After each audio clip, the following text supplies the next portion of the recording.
জন্মদিন, সেই জন্মদিন উপলক্ষে উত্তর দিনাজপুর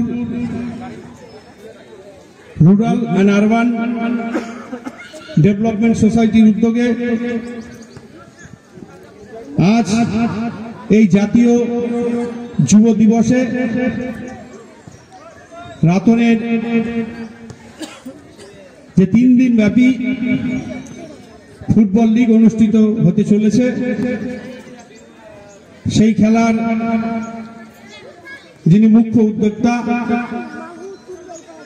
গৌরাঙ্গ দাস মহাশয়, স্বামীজির অনেক বাণী যেমন রয়েছে ঠিক তেমনি সেই বাণীর সাথে সাথে আজকে এই স্বামীজির পূর্ণ জন্মতিথিতে আমরা সবাই মিলে আজকে অঙ্গীকারবদ্ধ হই, আমরা নেশা মুক্ত যুব সমাজ গড়ে তুলি।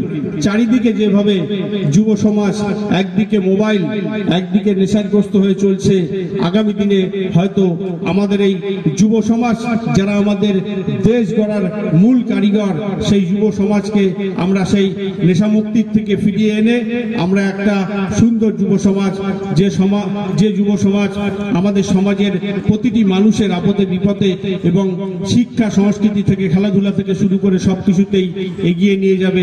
আমি সেই কথাই আজকে জাতীয় যুব দিবসে আমি সবার কাছে অনুরোধ করতে চাই।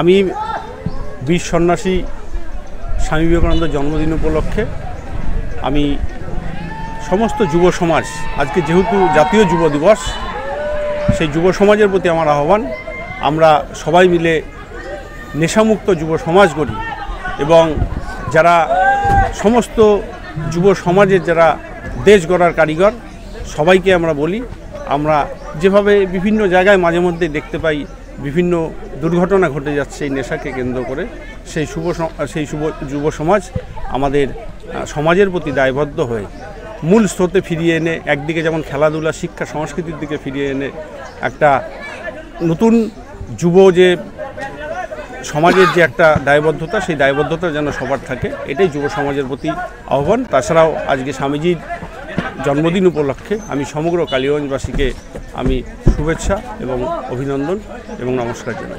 না, প্রশাসন কি করছে তার থেকে বড় সমাজ যে আজকে ঘটনা হচ্ছে, আমাদেরকে এগিয়ে আসতে হবে, যুব সমাজকে এগিয়ে আসতে হবে। কারণ যুব সমাজ আগামী দিনের নবপ্রজন্ম এবং তারা আগামী দিনের যারা নবপ্রজন্ম তাদেরকে পথ দেখাবে। তাই যুব সমাজ যদি আজকে শক্তিশালী হয়, আমাদের দেশ শক্তিশালী হবে, আমাদের সমাজ শক্তিশালী হবে। খেলাধুলা হচ্ছে আজকে যেমন স্বামীজি, এই যে স্বামী বিবেকানন্দ আমাদের যুব সমাজের একটা আইকন, আমাদের যুব সমাজকে নেশামুক্ত এবং কি দেশকে নেশামুক্ত করার জন্য স্বামীজি যে প্রতিষ্ঠা করেছিল নেশামুক্ত সমাজ গড়ার জন্য, এবং আজকে আমাদের স্বামীজির হচ্ছে 158তম জন্মবার্ষিকী। সেই জন্মবার্ষিকী নিয়ে আমাদের যে যুব সমাজের যে ফুটবল খেলাধুলা, এই যে ফুটবল খেলাধুলার মাধ্যমে আমাদের যুব সমাজে অনেকেই পরিশ্রম করে ফুটবল খেলে শরীর সুস্থ থাকে। ফুটবল খেলায় অনেক রকম যেমন দৌড়টা করতে যায় যেমন সম্পূর্ণ অঙ্গ প্রত্যঙ্গ নড়ে, সেরকম ফুটবল খেলার মাধ্যমে আমাদের কিন্তু শরীরের সম্পূর্ণ অঙ্গ প্রত্যঙ্গ সুস্থ থাকে এবং কি আমাদের যুব সমাজ নেশামুক্ত দিক থেকে বন্ধ হয়ে এই যে খেলাধুলায় মন থাকে, খেলাধুলায় সবারই মনোযোগ সহকারে খেলাধুলাটা পরিশ্রম করে খেলাধুলাটা করাতে আমাদের যুব সমাজ অনেকটা সুস্থ থাকতে পারে। এই সুস্থ থাকার জন্য আমাদের এই এনজিওর পক্ষ থেকে আজকে এই ফুটবল খেলাটা করা। আগ্রহ আমাদের আগে যেরকম আগ্রহ ছিল সেই আগ্রহটা আমরা দেখতে পাচ্ছি না, যার জন্য আমরা এনজিওর তরফ থেকে আমরা সকলে মিলে ডিসিশন নিলাম যে ফুটবল খেলা প্রায় আমাদের এই পৃথিবীর থেকে এবং আমাদের বিশেষ করে আমাদের বাংলায় আমাদের ফুটবল খেলাটা প্রায় হারিয়ে যাওয়ার দিকে, যার জন্য আমরা চাচ্ছিলাম যে ফুটবল খেলাটা যেন না হারিয়ে যায় এবং বিগত দিনে আমাদের ফুটবল খেলাটা যেন সবাই সহযোগ করে, আগে যেরকম খেলতাম সেরকম সকলেই যেন ফুটবল খেলার প্রতি সকলেই যেন আগ্রহ হয় এবং ফুটবল খেলাটা খেলে এবং এই সমাজকে সুস্থ রাখে। সেই জন্যই আমাদের এই ফুটবল খেলার আগ্রহটা। আর আমরা এখানে এর আগেও খেলা হয়েছিল, তো আমাদের এখানে খেলাটা আমরা দেখছি, খেলাতে আমাদের এখানকার সমগ্র ফুটবল প্রেমী যারা আছে তাদের তো আগ্রহ আছে এই ফুটবল খেলা দেখার, এবং কি ফুটবল প্লেয়ার যারা তারাও সকলেই ভালো মনোযোগ সহকারে খেলতেছে। কিরকম কতগুলো টিম অংশগ্রহণ করেছে? এখানে অংশগ্রহণ করছে 16টি টিম, তো সেখানে 2টি গ্রুপ করা হয়েছে। আজকে 8টি টিমের খেলা হবে আর কালকে 8টি টিমের খেলা। আচ্ছা, বলছি যে এই যে আজকে এত সুন্দর একটা খেলার আয়োজন করছেন স্বামী বিবেকানন্দের জন্মদিনে, আর এই অনুষ্ঠান মঞ্চে আপনারা পেয়ে গেলেন, কার্তিক চন্দ্র পালকে, কেমন লাগছে? আমাদের খুবই ভালো লাগছে।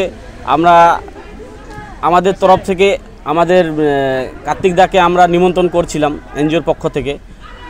কার্তিক দা এসে আমাদের খুব ভালো লাগলো, মানে কার্তিক দা মঞ্চে এসে যে উপস্থিত হয়ে যে আমাদের অনুষ্ঠানটা সম্পূর্ণভাবে আমরা সুষ্ঠুভাবে এবং কি স্বামীজির 158তম জন্মদিনে আমরা স্বামীজির চরণে পুষ্প অর্পণ করে আমরা আমাদের ফুটবল খেলাটা শুরু করতে পারলাম। আমরা খুবই সৌভাগ্য মনে করছি। জনসংযোগ মানে ঘটনা হচ্ছে খেলার মাধ্যম দিয়ে কালিয়াগঞ্জে বিগত দিনে প্রচুর খেলাধুলা হতো, বিভিন্ন মাঠে কালিয়াগঞ্জ সাধারণ মানুষ দেখতে পেত। প্রচুর খেলাধুলা মধ্যে দিয়ে ছেলেদের যেমন শরীরচর্চা হতো, তার সাথে একটা মিলন উৎসব এবং একে অপরের সাথে একটা যোগাযোগ সেটা গড়ে উঠত। কিন্তু দীর্ঘদিন যাবৎ কালিয়াগঞ্জে বিভিন্ন এলাকাতে সেই খেলাধুলার থেকে ছেলেরা যেমন সরে যাচ্ছে এবং তার সাথে বিভিন্ন মাদকদ্রব্য থেকে শুরু করে মোবাইল এবং অন্যান্য কাজের সাথে তারা জড়িত হয়ে যাচ্ছে। তো সেই ক্ষেত্রে সমস্ত যারা যুব সমাজ যারা রয়েছে সেই যুব সমাজদের যাতে এই খেলার মধ্যে দিয়ে তারা একত্রিত হয় এবং তাদের মধ্যে একটা উৎসাহ জেগে ওঠে, যেমন শরীরচর্চা তার সাথে একটা উৎসাহ থাকে। তো সেই ক্ষেত্রে আমরা চাচ্ছি তার মাধ্যম দিয়ে বিভিন্ন এনজিও, বিভিন্ন সমাজসেবী সংগঠন তাদের সাথে যুক্ত হয়ে এই ধরনের ছোটোখাটো খেলা, ফুটবল টুর্নামেন্ট, হাডুড, কবাডি এবং ভলিবল, বিভিন্ন প্রোগ্রামের মাধ্যমে সমাজের সাথে একটা সম্পর্ক স্থাপন করা এবং সমাজের যেসব ছেলেরা, যুবক যুবতীরা যারা রয়েছে তারাও যাতে যেমন শরীরচর্চা এবং তাদের মধ্যেও যাতে খেলাধুলার প্রতি একটা আগ্রহ জন্মায়, তারাও যাতে সেই ক্ষেত্রে খেলাধুলা করে যাতে শরীরচর্চা এবং বিভিন্ন খারাপ যেসব নেশা রয়েছে তার থেকে তারা যাতে দূরে সরে আসে। আরেকটা ব্যাপার হচ্ছে যে আমরা গতবারও দেখেছিলাম যে পৌরসভার উদ্যোগে খেলাধুলা একটা বিশেষভাবে মাত্রা পেয়েছিল কালিয়াগঞ্জ শহরে, কিন্তু এবার আমরা দেখতে পাচ্ছি না পৌরসভার কোনো ভূমিকা। শহরের খেলাধুলা, ক্রিকেটে বলুন বা ফুটবলে বলুন, কোনো কিছুতে দেখতে পাচ্ছি না। এই ব্যাপারে আপনার দেখুন, আজকে যেহেতু স্বামী বিবেকানন্দর জন্মদিন এবং সেই উপলক্ষে আমি কাউকে দোষ দিব না, যারা যারা তাদের মানসিকতা অনুযায়ী তারা কাজ করছে, কিন্তু আমি এটাই বলবো যে আমরা কি কাজ করছি, আমার কি কর্তব্য সমাজের প্রতি, সমাজের পাশে আমি কতটুকু দাঁড়াতে পারছি, আমি সেই বিষয় নেই। আমি এইটুক চেষ্টা করব, আমি আপনাদের মাধ্যমে কালিয়াগঞ্জ সমস্ত সাধারণ মানুষ যারা রয়েছে, যারা খেটে খাওয়া মানুষ রয়েছে, তাদের সবার কাছ থেকে আশীর্বাদ চাই যাতে আগামী দিনে প্রত্যেকটা মানুষের পাশে আমি গিয়ে পৌঁছতে পারি, যাতে তাদের মধ্যেও যাতে খেলাধুলার প্রতি আগ্রহ জন্মাতে পারি। আমি এইটুকুই আপনার মাধ্যমে চাই। একটা ব্যাপার হচ্ছে যে আমরা বিগত দিনে দেখেছি যে আপনি একটা রাজনৈতিক দল বিলং করেন এবং আরেকজন যিনি আজকে মঞ্চে ছিলেন কার্তিক চন্দ্র পাল, তিনি আর একটা রাজনৈতিক দল বিলং করতো, কিন্তু সম্প্রতি আপনাদের দলে অর্থাৎ বিজেপি দলে মানে যুক্ত হওয়ার ফলে আপনারা সব এক হয়ে গেছেন। এখন আজকে মঞ্চে একসাথে বসে কেমন লাগছে তার সাথে? দেখুন, আজকের প্রোগ্রামটা কালিয়াগঞ্জ একটা এনজিওর পক্ষ থেকে আজকে প্রোগ্রামটা হচ্ছে। আর রাজনীতির বিষয় ঘটনা হচ্ছে, রাজনীতি মানে সমাজসেবা। তো ঘটনা হচ্ছে সমাজের জন্য কে কতটুকু কাজ করছে, এই যে সমাজের প্রতি সেবা, তো সেই সেবা বিভিন্ন রকমভাবে হতে পারে, খেলাধুলার মাধ্যম দিয়ে, বিভিন্ন এলাকা সাফাইয়ের মাধ্যম দিয়ে এবং অসহায় মানুষদের পাশে দাঁড়িয়ে সেই সেবা দেওয়ার আজকে চেষ্টা করছি।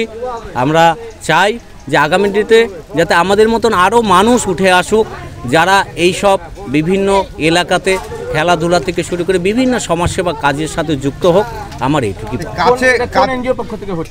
এটা উত্তর Dinajpur rural and urban development society. আপনাদের সাথে কার্তিক পাল তো রয়েছে এখন, মানে যিনি আগে ছিলেন পৌর প্রশাসক বা চেয়ারম্যান বলেন, এখন আপনাদের সাথে রয়েছে, আপনাদের কতটা আরও মনোবল বাড়লো? দেখুন, একটা কথা হচ্ছে, যত সংখ্যা বেশি হবে, যত এই ধরনের মানসিকতার মানুষ পাশে আসবে, তত সেই সংগঠন আরও শক্তিশালী হবে, সমাজের ক্ষেত্রে আরও উপকার হবে।